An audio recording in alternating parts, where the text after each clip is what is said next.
اعوذ باللہ من الشیطان اللعین الرجیم بسم اللہ الرحمن الرحیم اللہ الذی خلقکم ثم رزقکم ثم یمیتکم ثم یحییکم هل من شرکائکم من یفعل من ذلکم من شیء سبحانہ وتعالی عما یشرکون۔ آج کی اس نشست میں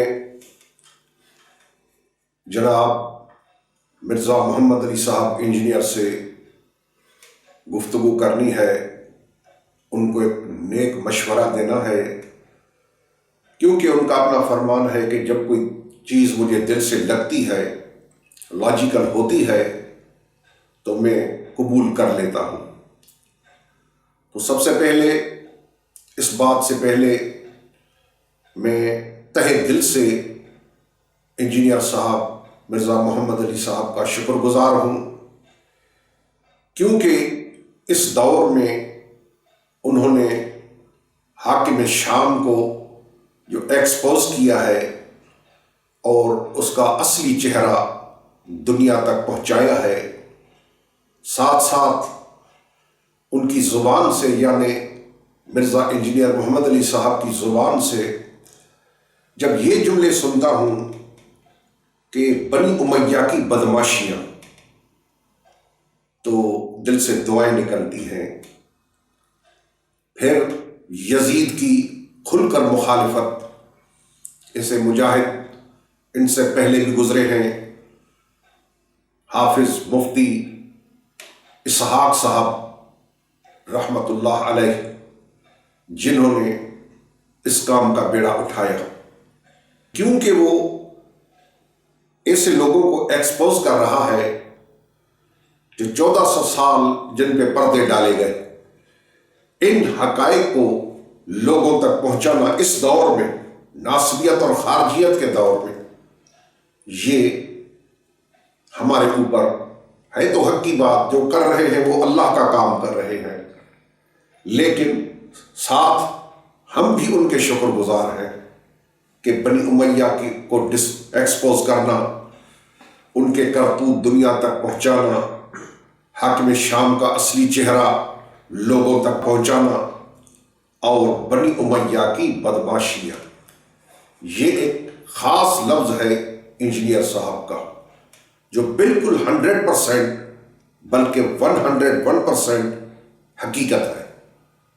لیکن ہم شیعہ حیدر کرار ان باتوں میں شکر گزار ہیں، انجینئر صاحب کے بھی، مولانا حضرت علامہ طارق جمیل صاحب کے بھی، اور مرحوم مغفور مفتی اسحاق صاحب کے بھی۔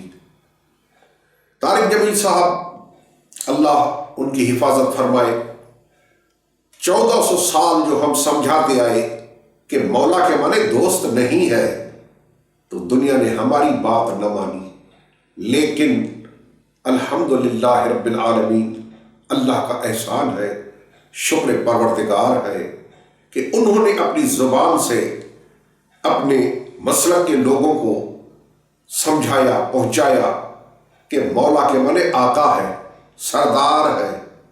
تو یہی تو 1400 سال ہم شیعہ حیدر کرار دنیا کو بتلاتے چلے آ رہے ہیں، لیکن ہماری کون مانتا؟ لیکن علامہ طارق جمیل صاحب کو اللہ اس کام کا اجر دے، جزائے خیر دے۔ تو ہم ان لوگوں کے شکر گزار ہیں ان باتوں میں کہ جو انہوں نے یہ کام کیے اور کر رہے ہیں۔ اللہ انجینئر صاحب کی حفاظت فرمائے کہ وہ حق گوئی سے کام لیتے رہیں۔ اب گزارش یہ ہے کہ کیونکہ وہ خود فرماتے ہیں کہ مرنے سے پہلے اے مسلمان کر لے اس پہ غور، بابوں کا خدا اور کتابوں کا خدا اور، تو یہ میں چاہتا ہوں، میں نیک مشورہ دیتا ہوں انجینئر صاحب کو کہ ازراہ کرم اس میں تھوڑی تبدیلی کریں۔ بھئی بابوں کا خدا جو ہے وہ ہے، لیکن کتابوں کا خدا، حقیقت میں اس میں انجینئر صاحب سے اختلاف رکھتا ہوں کہ کتابوں کا خدا نہیں، جو کتابوں نے الوہیت کا تصور دیا ہے، توحید کا عقیدہ بتلایا ہے کتابوں نے۔ اب کتابوں سے ان کی کیا مراد ہے ظاہر ہے وہ بھی میں بتاؤں گا کہ اس سے بڑھ کر وہ کتابیں کیا ہو سکتی ہیں، کہ کتابوں کا خدا اصل یہ نہیں ہے، اصل ہے قرآن نے، اللہ کے لا ریب کتاب نے، قرآن کریم، قرآن عظیم، قرآن حکیم، قرآن مجید، یہ ہے وہ لا ریب کتاب۔ یہ جو الوہیت کا تصور دے گا، یہ جو عقیدہ توحید دے گا، سب سے پہلے قرآن توحید اگر لینی ہے، توحید سیکھنی ہے، توحید سمجھنی ہے، اللہ کی ربوبیت، کبریائی، وحدانیت سمجھنی ہے، دیکھنی ہے، پڑھنی ہے، تو سب سے پہلے قرآن کریم۔ میں نے وہی آیت پڑھی کہ اللہ الذی خلقکم ثم رزقکم ثم یمیتکم ثم یحییکم ھل من شرکائکم۔ اللہ اکبر کبیرہ۔ اس آیت کریمہ میں اللہ اپنا شان بتلا رہا ہے، اپنی پاکیزگی بتلا رہا ہے، اپنا نرالا ہونا بتلا رہا، اپنا خالق و مالک و رازق ہونا بتلا رہا ہے۔ یہ ہے قرآنی توحید۔ گزارش یہ کر رہا ہوں، میں انجینئر صاحب سے کوئی اختلاف کی بات نہیں ہے، چونکہ وہ اچھا کام کر رہے ہیں، جو ہم 1400 سال دنیا کو بتاتے آئے، دنیا نے ہماری ایک نہ مانی، اب انجینئر صاحب نے ان کو بنوایا ہے، الحمدللہ۔ لہٰذا انجینئر صاحب سے زیادہ اختلاف کرنا، اختلاف رکھنا، مخالفت کرنا، یہ ہمیں زیب نہیں دیتا۔ ہاں جہاں ہے وہاں ہے، وہ ٹھیک ہے۔ تو سب سے پہلے توحید کا تصور، توحید کی تعلیم، توحید کا عقیدہ، عقیدہ الوہیت و ربوبیت اگر لینا ہے، مشورہ ہے نیک میرا انجینئر صاحب کو، تو سب سے پہلے قرآن کریم، اس کے بعد قرآن کے بعد نہج البلاغہ، مولا المومنین، سید الموحدین، امام الموحدین حضرت علی ابن ابی طالب علیہ افضل الصلاۃ والسلام کا کلام ہے۔ مولا علی کے کلام کے مجموعے کا نام ہے نہج البلاغہ۔ عرض میں یہ کر رہا ہوں کہ اگر انجینئر صاحب نے، مجھے امید ہے کہ انہوں نے نہج البلاغہ پڑھی ہوگی، اگر نہیں پڑھی تو پڑھیں، اگر پڑھی ہے اور پہلے پڑھی ہے تو پھر اب دوبارہ پڑھیں۔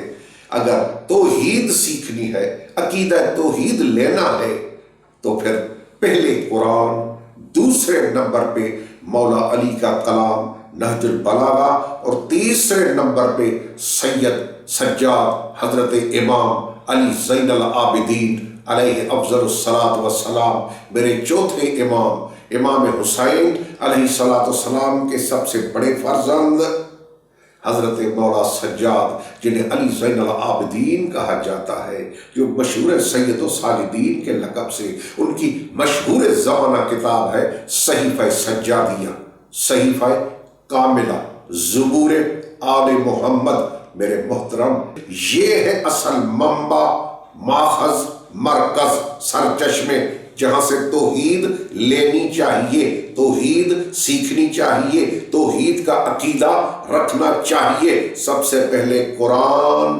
پھر نہج البلاغہ، پھر سید سجاد علیہ الصلاۃ والسلام، علی کے پوتے علی، دادا بھی علی، پوتا بھی علی، وہ علی مرتضیٰ، پوتا علی زین العابدین، ان کی کتاب صحیفہ سجادیہ، صحیفہ کاملہ، زبور آل محمد۔ یہ ہے اسلام میں توحید کے ماخذ، منبع، سرچشمے، یہاں سے ہے توحید۔ بابوں کا خدا اور کتابوں کا خدا اور۔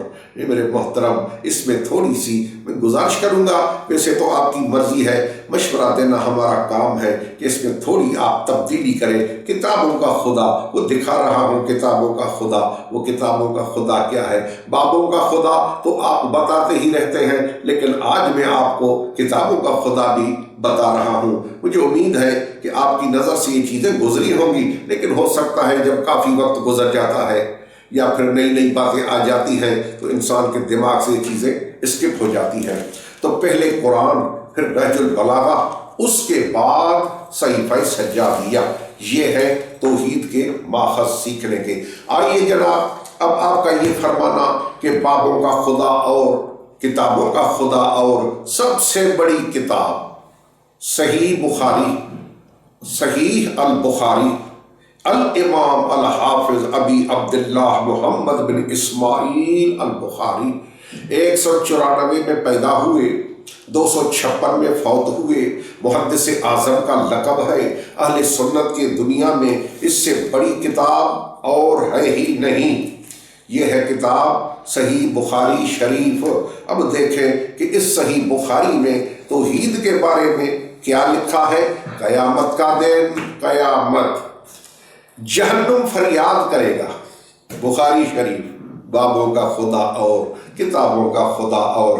آئیے یہ کتابوں کا خدا جو آپ فرما رہے ہیں نہیں، میرا نیک مشورہ ہے، مجھے امید ہے کہ انجینئر صاحب اس کو قبول فرمائیں گے، ورنہ ان کی مرضی ہے۔ ہم اتمام حجت کرتے ہیں کہ کتابوں کا خدا نہیں، یہ ہے وہ کتابیں جو میں نے آپ کو بتائیں۔ یہ دیکھیں کتابوں کا خدا وہ کون ہے؟ بخاری شریف ہے۔ قیامت کا دن ہوگا، جہنم کہے گا حل من مزید، حل من مزید، یعنی مجھے اور آدمی چاہیے، اور ایندھن چاہیے، اور فیول چاہیے، اور انسان چاہیے۔ وہ چاہیے تو کیا ہوگا پھر؟ فَتَقُولُ حَلْ مِن مَزِید، 3 مرتبہ جہنم فریاد کرے گا، پالنے والے میرا پیٹ نہیں بھرا، مجھے اور دے دے۔ آئیے پھر کیا ہوگا؟ حَتَّى يَضْعَ فِيهَا قَدَمَهُ، اللہ اپنا قدم ڈالے گا جہنم میں، نعوذ باللہ من ذالک، استغفر اللہ ربی واتوب الیہ، ثم نستجیر باللہ، اللہ اپنا قدم، اللہ سبحانہ وتعالی اما یشرکون، اللہ اکبر، اللہ اپنا قدم ڈالے گا کہاں؟ جہنم میں۔ یہ جہنم ہے کیا؟ آئیے قرآن کریم سے پوچھیں، سورہ انفطار سے پوچھیں، کیا لکھا ہے 12 اور 13 آیت میں؟ ارشاد رب العزت ہے قرآن میں، ان الابرار لفی نعیم ان الفجار لفی جحیم۔ جہنم گندے گنہگار لوگوں کی جگہ ہے، جہنم نیک لوگوں کی، پاک لوگوں کی جگہ نہیں ہے، فجار کی جگہ ہے، گنہگاروں کی جگہ ہے، گندوں کی جگہ ہے۔ تو جب جہنم ہے ہی گندوں کی جگہ، اس میں اللہ کون؟ اللہ سبحانہ وتعالی وہ اپنا قدم ڈالے، نعوذ باللہ من ذالک، یہ گنہگاروں گندوں کی جگہ ہے۔ یہ صحیح بخاری شریف صفحہ نمبر 1375 ہے، کتاب توحید ہے، روایت حدیث کا نمبر ہے 7449۔ اللہ کا اپنا قدم جہنم میں ڈالنا، یہ صحیح بخاری شریف، بابوں کا خدا اور کتابوں کا خدا اور۔ یہ حضرت آپ کا مقولہ ہے، مجھے امید ہے میرے نیک مشورے کو آپ نیگیٹو میں نہیں لیں گے۔ میں دکھا رہا ہوں کہ یہ آپ تھوڑا اس ٹرم کو چینج کریں۔ کتاب قرآن، توحید، خدا، قرآن، نہج البلاغہ، صحیفہ سجادیہ، یہ ہے صحیح مسلم شریف۔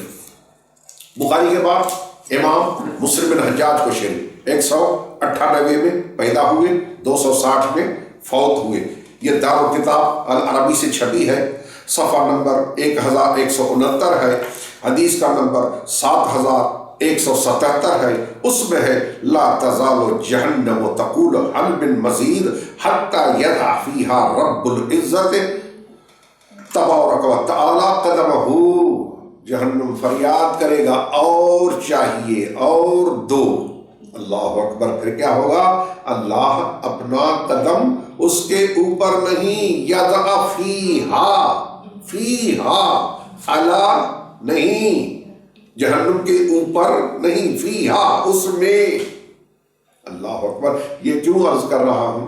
آپ تو نہیں، لیکن دوسرے مولوی صاحبان یہ لوگوں کو یہ کہہ کر راضی کر دیتے ہیں کہ وہ اوپر رکھے گا، اوپر ٹانگ رکھے گا، قدم رکھے گا، کہیں انجل کا لفظ ہے، کہیں قدم کا لفظ ہے، ٹھیک ہے، لیکن یہ علا نہیں ہے، یہ فیہا ہے، اس کے اندر جہنم میں، نعوذ باللہ من ذالک۔ یہ صحیح مسلم شریف، بابوں کا خدا اور کتابوں کا خدا اور نہیں، بابوں کا خدا بھی نہیں، کتابوں کا بھی نہیں۔ اللہ اکبر.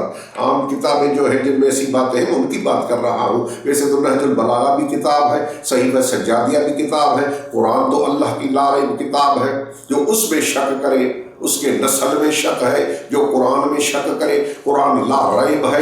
نحن نزلنا الذکر وإنا له لحافظون. اس کے نازل کرنے والا بھی اللہ ہے اور اس کا محافظ بھی اللہ ہے. قرآن میں کوئی تحریف، کوئی کمی بیشی نہیں. جو بھی یہ عقیدہ رکھتا ہے کمی بیشی کا، تحریف کا، وہ یہود النصارہ کا کام کر رہا ہے، اسلام کی خدمت نہیں کر رہا. یہ بخاری، یہ مسلم، آئیے یہ سنن الترمذی الجامع الصحیح للامام ابی عیسیٰ محمد بن عیسیٰ دار کتاب العربی سے چھپی ہے. یہ ترمذی شریف، ترمذی شریف میں دیکھیں کیا لکھا ہے.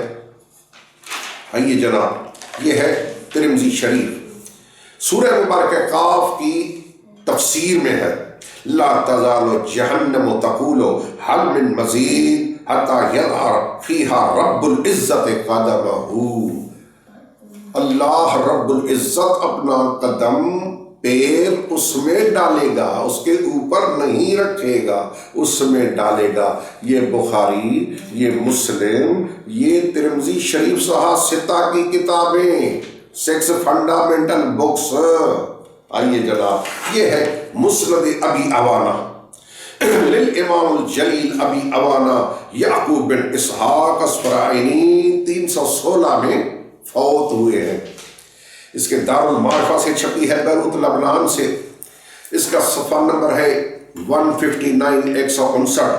حدیث کا نمبر ہے 460. وہی ہے کہ لا تزال جہنم تقول حل من مزید حتی یضع رب العزت فیہا قدمہ. اللہ اس میں اپنا قدم، پیر ڈالے گا.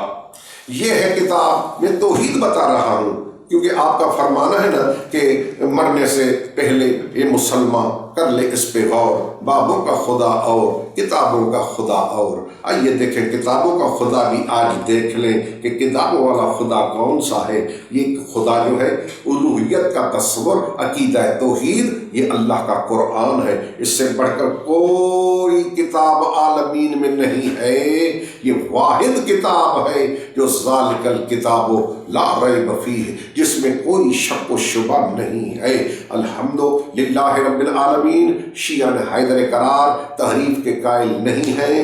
ہم الحمدللہ قرآن کریم اسی کو مانتے ہیں جو تاج کمپنی کا چھپا ہوا ہے. پوری دنیا میں جو کمپنیاں چھاپ رہی ہیں، جو سعودی عرب سے حاجیوں کو اور عمرہ کرنے والوں کو جو نسخے ملتے ہیں شاہ فہد کی طرف سے، ان کے کمپنی کی طرف سے، ان کی پارٹی کی طرف سے، ہمارا ایمان ہے قرآن کریم پہ جو بسم اللہ سے شروع ہے والناس پہ ختم ہے. یہ مشکات المصابیح ہے.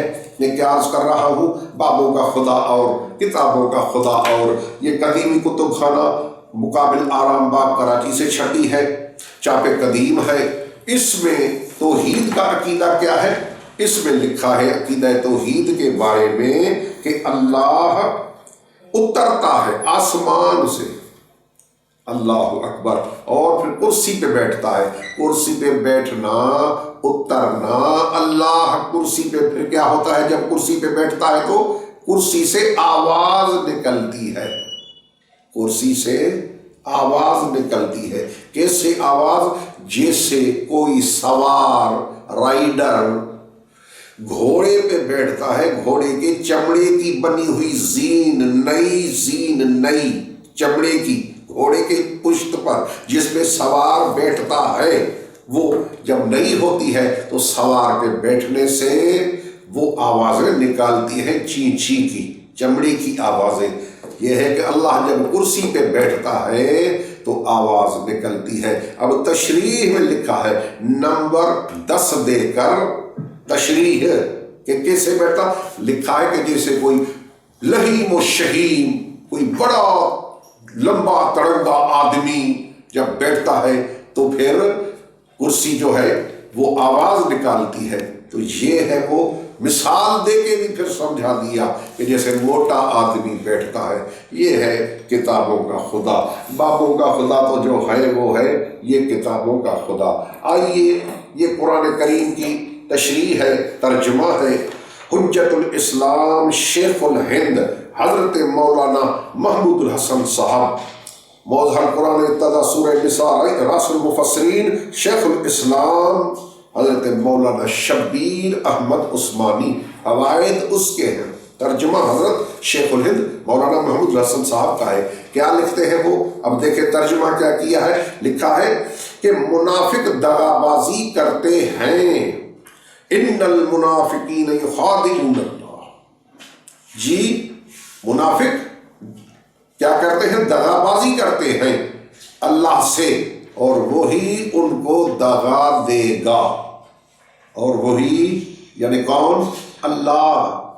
منافق اللہ سے دغا بازی کرتے ہیں، اللہ ان کو دغا دے گا، نعوذ باللہ من ذالک۔ اللہ کے لیے لفظ دغا کا آنا، اللہ دغا نہیں دیتا۔ جب بھی ترجمہ کیا جاتا ہے تو اس کے شان مرتبے کے مطابق کیا جاتا ہے۔ یہ یہاں کیا لکھا ہے؟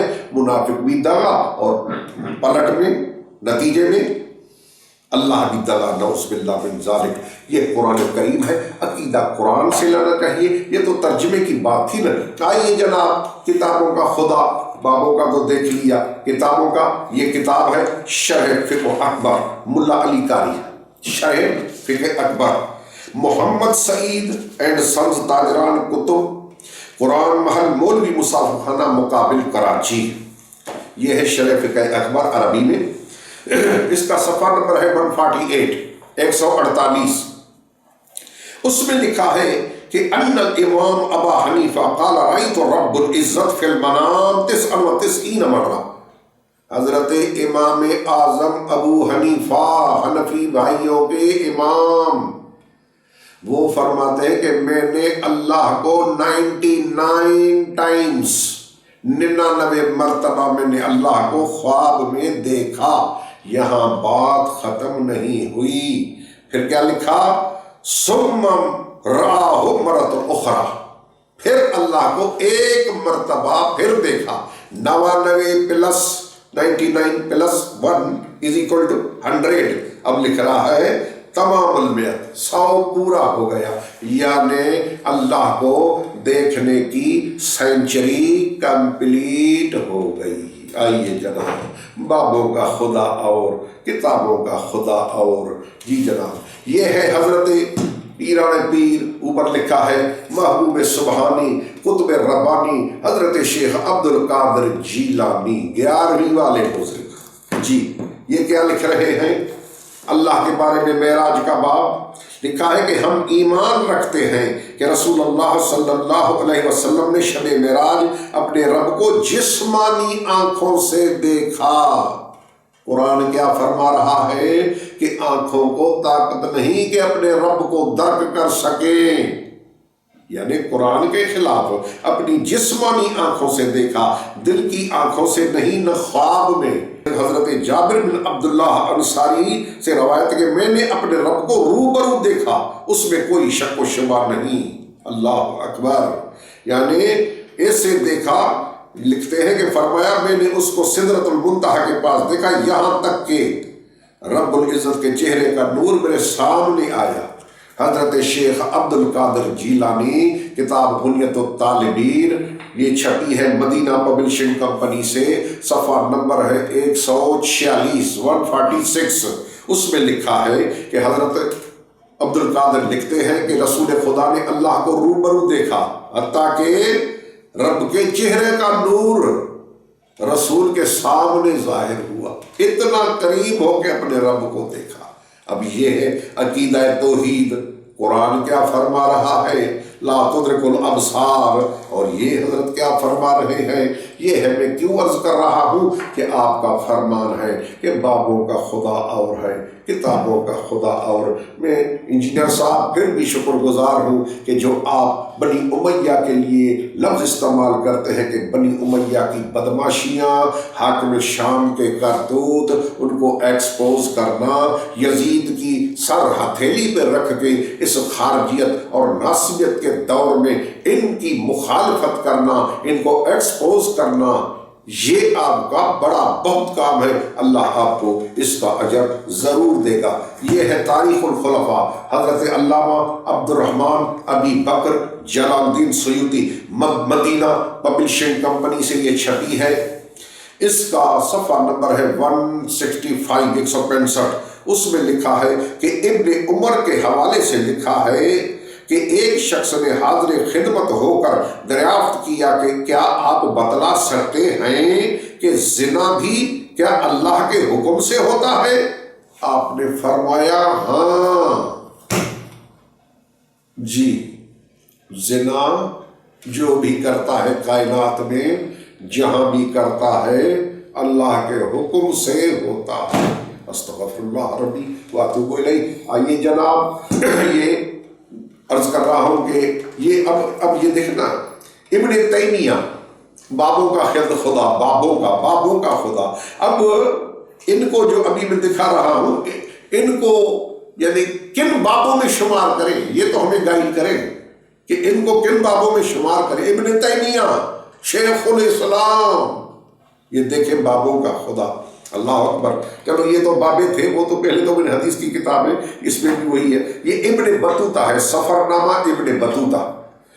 یہ وہ شخص ہے کہ جب موٹر وغیرہ جو ہے، انجن موٹر، اس کا کوئی وجود نہیں تھا، پوری دنیا کا سیر کیا ابن بطوطہ نے، تو اس کا ابن بطوطہ کا سفر نامہ مشہور ہے۔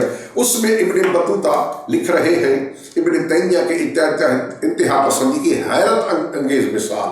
اس میں ابن بطوطہ جو سیاح ہے، جو ٹورسٹ ہے، وہ لکھ رہا ہے کہ میں دمشق میں موجود تھا، ایک مرتبہ میں ابن تیمیہ کے پاس جمعے کے دن گیا، یہ جامع مسجد میں بیٹھے واعظ فرما رہے تھے۔ آپ نے کہا خدائے برتر آسمان سے دنیا پر اس طرح اترتا ہے جس طرح دیکھو یہ میں ممبر سے اترتا ہوں۔ میں ابن تیمیہ ممبر پہ بیٹھ کر لوگوں سے کہہ رہا ہے کہ اللہ آسمان سے کیسے اترتا ہے، کنزولی ھذا، جیسے میں اتر رہا ہوں۔ پھر کیا ہوا، ایک زینہ، ون اسٹیئر، ممبر کا ایک زینہ اتر کر بتایا کہ اس طرح خدا اترتا ہے، آسمان سے خود اتر کے دکھایا، ممبر سے نیچے ایک زینہ کیسے اترتا ہے۔ نعوذ باللہ من ذالک، لیس کمثلہ شیء وہو السمیع البصیر، اس کی تو کوئی مثل و مثال نہیں ہے، وہ ان مثالوں سے پاک ہے، سبحانہ وتعالی عما یشرکون۔ آئیے جناب، پھر کیا ہوا، ایک مالکی فقیہ جس کا نام اب ابن الزہرا تھا، مخالفت میں کھڑا ہو گیا، تمام لوگ اس پر ٹوٹ پڑے اور اسے اس قدر گھونسوں اور جوتوں، گھونسوں اور جوتوں سے پیٹا کہ اس کا امامہ گر گیا، پگڑی زمین پہ آ گئی۔ اللہ کے لیے بتا رہا تھا۔ اب ابن تیمیہ ہمارے نزدیک تو پکا خارجی بھی ہے تو ناسنی بھی ہے، لوگ اس کو شیخ الاسلام کہتے پھرے، اور میں نے بھی سنا ہے آپ کی زبان سے کہ آپ بھی کبھی کبھار ان کو حفظہ اللہ اور شیخ الاسلام فرمایا کرتے ہیں۔ آئیے جناب، یہ ہے کتاب ہدیۃ المہدی، جی حضرت علامہ وحید الزمان حیدرآباد دکن۔ یہ وہ ہستی ہے جس نے صحاح کا ترجمہ عربی سے اردو، مسلم کا ترجمہ، بخاری کا ترجمہ، ترمذی کا ترجمہ، ابو داؤد کا، صحاح کا ترجمہ کیا ہے عربی سے اردو میں۔ یہ وہ ہے حضرت علامہ، اور 3 چیز شرح لکھی ہے بخاری کی، تسہیل القاری، شرح بخاری، تیسیر الباری، شرح بخاری، حاشیہ بخاری، 3 شرحیں یہ وہ ہیں اہل سنت کے، اہل حدیث کے عالم۔ اب انہوں نے باب قائم کیا ہے، کون سا؟ اللہ اکبر، پورا عرش خالی ہو گیا۔ جب اللہ ایک عرش سے دوسرے عرش پہ آتا ہے تو عرش خالی ہو جاتا ہے۔ خدا کا اترنا چڑھنا، میں وقت آپ کا ضائع نہیں کرنا چاہتا سامعین کا، تو میں اس لیے بتا رہا ہوں کہ خدا کے ہاتھ، خدا کا عرش پر بیٹھنا، خدا کا اترنا چڑھنا، عرش خالی ہو گیا، جب ایک جگہ سے دوسری جگہ جاتا ہے تو عرش خالی۔ اب یہ دیکھیں پھر ایک بڑی تفصیل دی ہے، بڑی تفصیل، کہنا بیٹھنا اٹھنا اترنا، ایک لمبی تفصیل دی ہے انہوں نے کہ یہ ہے عقیدہ توحید، بابوں کا خدا اور کتابوں کا خدا اور۔ یہ کتاب ہے الجہد المکر، حضرت شیخ الہند محمود حسن صاحب، یہ چھپی ہے کتب خانہ رشیدیہ نئی دہلی سے چھپی ہے یہ کتاب۔ آئیے کیا لکھا ہے اس میں لکھا ہے کہ افعال کبیحہ کو مثل دیگر ممکنات ذاتیہ مقدور باری جملہ اہل حق تسلیم فرماتے ہیں، یعنی گندی چیزوں پہ مقدور افعال کبیحہ مقدور باری تعالیٰ ہے۔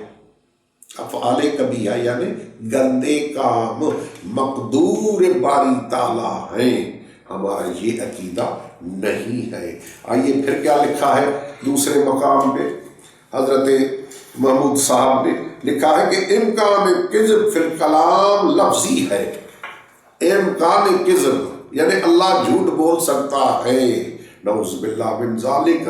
میرے بھائیو یہ کیا لکھا کہ امکان کذب فی الکلام لفظی ہے، امکان کذب فی العلم ہرگز نہیں، یعنی علم میں کذب نہیں، لفظی ہے، یعنی ایک طریقے سے کذب کو تسلیم کیا ہے۔